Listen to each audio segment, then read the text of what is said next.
Bonjour et bienvenue à vous sur Matin TV. Aujourd'hui, nous allons parler du management humain, une clé de la performance individuelle et collective avec Hassan Sharaf, vice-président du Centre international pour le développement et la coopération. Hassan Sharaf, bonjour. Bonjour Nabila. Bienvenue à vous sur Matin TV. Merci beaucoup pour l'invitation. Merci surtout à vous d'avoir accepté notre invitation pour ce thème. Alors, Hassan Sharaf, on entend très souvent parler du management humain. Quelles sont ses spécificités? Justement, qu'est-ce qui le différencie par rapport au management au sens large? Alors, merci beaucoup Nabila pour, à la fois pour l'invitation et aussi et surtout pour le choix du thème. Je pense que dès lors qu'on parle d'humaniser le management ou la vie en entreprise, c'est une invitation pour moi à s'élever et à grandir. Et donc, encore une fois, merci d'avoir osé ce thème.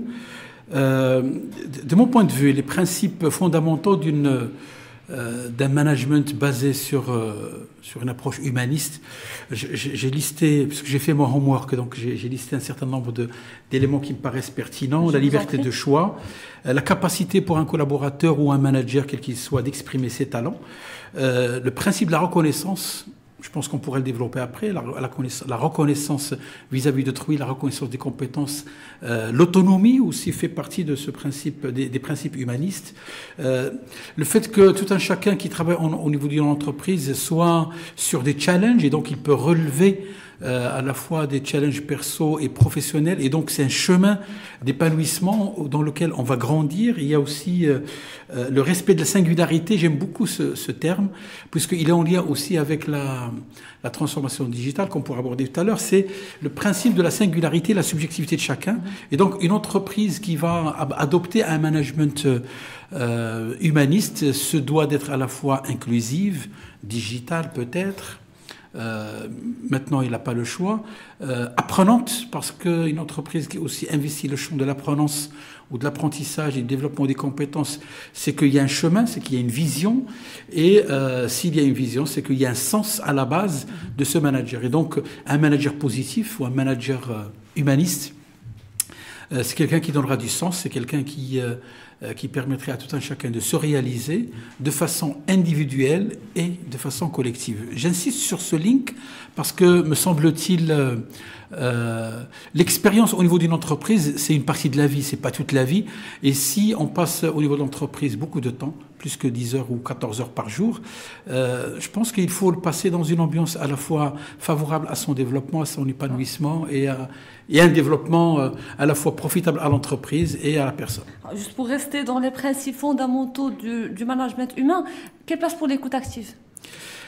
Je pense qu'un manager se doit... L'écoute, à la base, pour moi, c'est une soft skills. Un manager qui n'écoute pas, je ne sais pas comment est-ce qu'on peut le qualifier, mais l'écoute active, j'ajouterais une écoute attentive, c'est-à-dire un manager qui est là, qui est prédisposé à écouter avant de vouloir être écouté, un manager qui comprend avant de vouloir être compris. C'est ce que j'appelle le pouvoir de la pensée nuancée, c'est-à-dire que oui, il peut avoir raison, mais je pense que la raison aujourd'hui, elle est plurielle, la vérité, elle n'est absolue pour personne.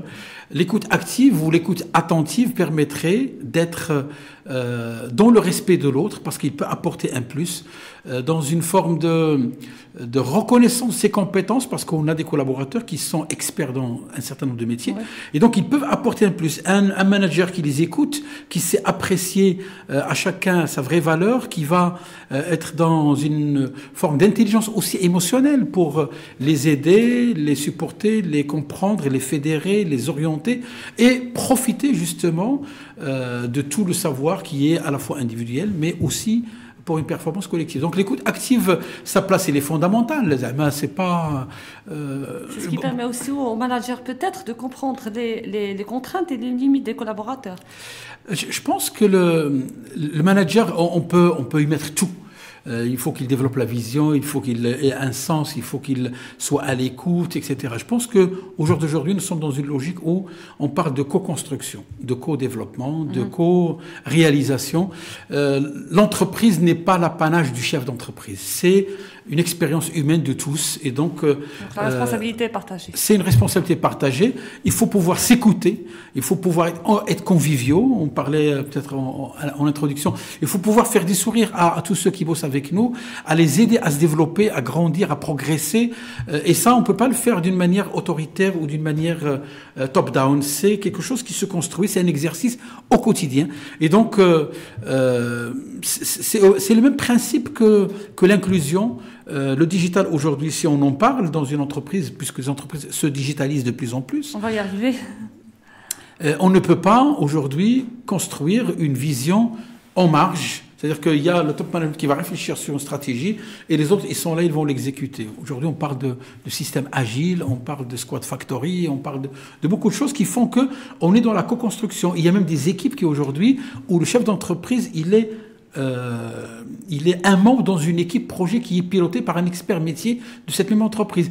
Et tout ça renvoie à quoi? Renvoie à ce management humaniste qui est dans le respect de l'autre, dans le respect de la diversité de l'autre et des compétences. Vous avez parlé tout à l'heure de la transformation digitale, un processus qui modifie en profondeur nos pratiques. Absolument. Et qui impose aux collaborateurs d'être plus connectés, peut-être plus interactifs. Oui. Est-ce qu'on peut toujours parler du management humaniste?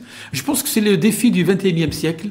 La transformation digitale aujourd'hui, si on cite quelques noms comme ça qui reviennent assez souvent, intelligence artificielle, robotics, analytics, big data, cloud, internet des objets, qui amènent un changement de paradigme total au niveau de l'entreprise. On ne fait plus les mêmes process tels qu'on les faisait, on va robotiser, on va externaliser, on va digitaliser. Et de tout ça, l'élément humain, il est au centre, c'est les collaborateurs qui vont exercer cela. Le chef d'entreprise, il est pris au piège entre à la fois l'exigence d'une performance qui doit être là, parce que les entreprises, il faut qu'ils continuent à vivre, l'usage qu'ils doivent en tirer, les bénéfices qu'on peut tirer de la transformation digitale, en est une chose, mais il y a aussi le respect de la vie de chacun, le respect de la diversité, du lien entre une vie personnelle et la vie professionnelle, de l'équilibre entre les deux, de cette recherche de mieux-être. On le voit, par exemple, à Google, ils ont des conditions de travail qui favorisent la créativité et l'innovation. C'est des choses sur lesquelles il faut qu'on y aille. On ne peut pas demander à quelqu'un, par exemple, je cite cet exemple parce qu'il est récurrent, on ne peut pas demander aux gens d'être ultra connectés tout de suite, etc., travailler lundi, vendredi, l'Eid, la Washer et tout. Et à un moment donné, si la personne a besoin de sortir plus tôt ou plus tard, ou on va lui dire, on est dans un management qui est quand même conservateur ou classique. On n'est pas dans ce mindset. C'est-à-dire que la flexibilité des horaires va avec une digitalisation, va avec des process qui peuvent être en mode télétravail, va avec une équité qui est basée sur la performance individuelle. Quelqu'un qui va faire des programmes ou développer des applications le soir, le week-end, la nuit, etc. C'est pas quelqu'un qui devra travailler de 8h à 15h. Et ça, on a des expériences comme ça, où certains jeunes de 25, 26 ans se sont présentés pour passer des entretiens, et quand on leur a dit « vous voulez travailler à quelle heure ?» c'est à partir de 15h. C'est pour dire que le changement organisationnel s'impose à l'ère de la transformation digitale. Et donc, l'exercice d'humaniser est un défi. C'est pas une mince affaire. C'est un chemin. Et donc, l'entreprise, de la même manière qu'elle a une vision qui est claire, je veux attaquer tel marché, je veux avoir telle part de marché, je veux rester humaine, parce que on le verra. Plus on investit dans l'intelligence artificielle, et plus il va y avoir de robots, et plus on serait tenté de dire que, bon, peut-être que les robots travaillent plus, mais ils seraient moins. Les programmes intelligents qui peuvent répondre à des questions classiques sont peut-être intelligents, mais rien ne peut battre une intelligence humaine. On a vu des situations où c'est l'intuition, les robots, ils sont gentils, mais ils ne savent pas travailler ensemble. Collaborer, c'est collaborer de façon énergétique, de façon amicale, professionnelle. Je ne vois pas un robot qui me rendrait visite, par exemple, si je suis malade, parce qu'il n'aurait pas ce temps-là. Un management humaniste, c'est un management où on va tirer profit de la techno au service d'un mieux-être pour les salariés et les collaborateurs, et pas l'inverse. Vous dites aussi que c'est un défi ? Oui. Hassan Sharaf, quelle organisation vous recommandez pour justement plus de performances individuelles et collectives ? Moi, je pense que j'avais travaillé sur le sujet dans une recherche que j'ai faite. J'avais identifié 6 domaines qui me paraissent être un meilleur link ou meilleure conciliation entre ce mieux-être dans un monde digital et cette quête de performance. Je pense qu'on ne fera rien si on n'a pas une bonne gouvernance. Si on n'arrive pas à fixer des objectifs qui soient clairement identifiés, fixés pour tout un chacun, en adéquation avec les potentialités de chacun, la singularité de chacun, la subjectivité de chacun.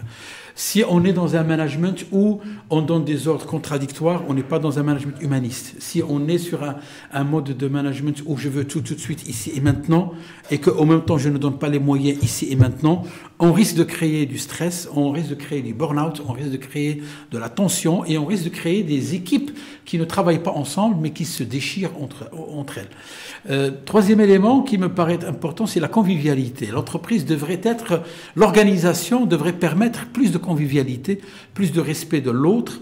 La gestion de temps, on est un bon exemple. J'ai toujours dit qu'il ne s'agit pas de gérer le temps. Ça, c'est un sujet du XXe siècle. De mon point de vue, il faut pouvoir remplir le temps par la vie. Est-ce que le temps passé au niveau de l'entreprise est un temps où on se sent vivre et épanoui? Est-ce qu'on est sur des choses stimulantes, sur des challenges, sur des choses qui nous permettent de progresser? Un quatrième élément, c'est le sujet qui est lié à la santé. Une entreprise soucieuse d'un management humaniste, c'est une entreprise qui se soucie de l'état de santé de ses collaborateurs sur le plan physique, psychique, psychologique. Plus on est addicted à la techno, plus on est ultra connecté, plus on ne sent pas le temps passer, plus on est surinformé de tout, et peut-être qu'au détriment d'une information sur nous-mêmes. Beaucoup de gens sont connectés sur le monde, déconnectés de ce qui se passe au plus profond d'eux-mêmes. Et donc, je pense qu'une entreprise qui invite la psychologie positive, ou plutôt le champ de l'humanité au niveau de ses pratiques, est une entreprise qui pourrait vivre encore plusieurs milliers d'années, et non pas une entreprise qui sera totalement robotisée, ou à la moindre petit problème électrique, on passerait à côté de l'essentiel. Un dernier conseil pour tous ceux qui nous regardent. Je pense qu'il y a, à mon avis, 4 éléments. Vivre dans une entreprise sans avoir un sens à sa vie, c'est vivre une vie malheureuse. Sourire encore et toujours, apprendre. Le monde d'aujourd'hui est un monde où il s'agit d'être apprenant, mais en même temps désapprenant, et en même temps réapprenant, parce qu'il faut apprendre, désapprendre, réapprendre, entreprendre. Il faut aussi comprendre, et in fine, je pense qu'on finira par se surprendre positivement. C'est Hassan, merci pour tous ces conseils. C'est moi qui vous remercie pour l'invitation et pour la pertinence de votre thème. Merci à vous d'avoir suivi notre épisode. Je vous donne rendez-vous la semaine prochaine avec un nouvel expert, de nouveaux conseils.